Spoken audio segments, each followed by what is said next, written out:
एक समय केशवपुर नामक नगर में कृष्णदेव राजा का शासन चलता था। राजा काफी धार्मिक और दयालु था। वो राज्य में आने वाले हर साधु संत की खूब मन लगाकर सेवा करता था। उसका आदेश था कि कोई भी साधु राज्य में आए तो सबसे पहले उसे बताया जाए। राजा के आदेशानुसार राज्य में कभी भी कोई साधु या साधु मंडली आती तो सबसे पहले राजा को बताया जाता। राजा के साथ ही नगरवासी भी साधुओं की अच्छे से सेवा करते थे, जिस कारण साधुओं के आशीर्वाद से केशवपुर के लोग खुशहाल और संपन्न थे। पूरे राज्य में शांति थी और लोग हर सुख दुख में एक दूसरे का साथ निभाते थे। खेती के दिनों में सभी मिलजुल कर कृषि कार्य करते थे। ऐसे ही भाईचारे की वजह से केशवपुर दिन ब दिन खूब तरक्की कर रहा था। केशवपुर के पास में ही सूरजपुर था। उस पड़ोसी राज्य में कंसदेव नाम का राजा शासन करता था। वो अपनी प्रजा को खूब सताता था और नए नए कर यानी टैक्स लगाकर उन्हें परेशान करता था। राजा अपना सारा समय नाचगान करने वालों के बीच में बिताता और शराब के नशे में डूबा रहता था। राजा की यह हालत देखकर उसके सिपाही भी प्रजा पर जुल्म करते थे। सूरजपुर में खेती बाड़ी भी ठीक तरह से नहीं हो रही थी,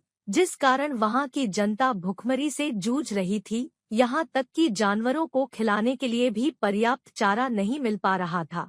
फिर भी राजा कर वसूली में कमी नहीं करता था। राजा के अत्याचार से पीड़ित जनता केशवपुर में आश्रय लेने के बारे में सोचने लगे। इसी सोच को लेकर सूरजपुर के हजारों निवासी केशवपुर की सीमा पर खड़े थे। सूरजपुर की जनता के सीमा के पास खड़े होने की सूचना सिपाहियों ने राजा कृष्णदेव को दी। राजा सूचना पाते ही तुरंत सीमा पर पहुंचे और सूरजपुर की जनता की दशा देखकर दुखी हो गए। राजा कृष्णदेव ने सूरजपुर के लोगों का सम्मान पूर्वक स्वागत करते हुए उन्हें अपने राज्य में रहने की इजाजत दे दी। साथ ही उनके लिए खाना और उनके जानवरों के लिए चारे का भी प्रबंध कराया। भूख से पीड़ित लोगों को कृष्णदेव ने स्वयं खाना परोसा। भोजन करने से पहले और करने के बाद जनता जोर शोर से महाराज की जय जयकार करने लगी। जवाब में राजा ने कहा कि आप लोगों को मेरी जय जयकार करने की जरूरत नहीं है। मेरे पास जो भी है वो भगवान का है, इसलिए जो भी मैंने दिया है उसके लिए जय जयकार के हकदार भगवान है। ऐसे में आप सभी मेरी जगह भगवान की जय जयकार करें, क्योंकि वही हम सबके पालनहार है। कुछ दिनों बाद सूरजपुर की बची हुई जनता भी केशवपुर की तरफ पलायन करने लगी और धीरे धीरे सूरजपुर के ज्यादातर लोग केशवपुर में बस गए।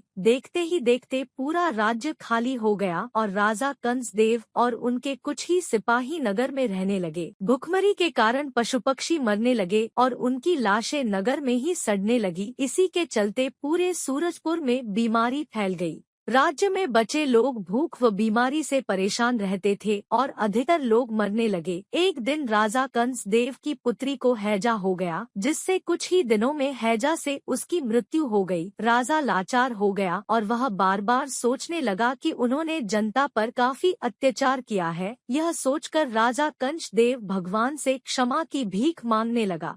कुछ दिन बिताने के बाद राजा कृष्णदेव के राज्य में साधुओं की टोली पहुंची, जिसकी सूचना राजा को सिपाहियों ने तुरंत दी। उन्होंने राजा को बताया कि इस मंडली में 2 महिला साधु व युवक हैं, जिनमें से एक युवक राजकुमार जैसा और एक युवती राजकुमारी के समान दिख रही है।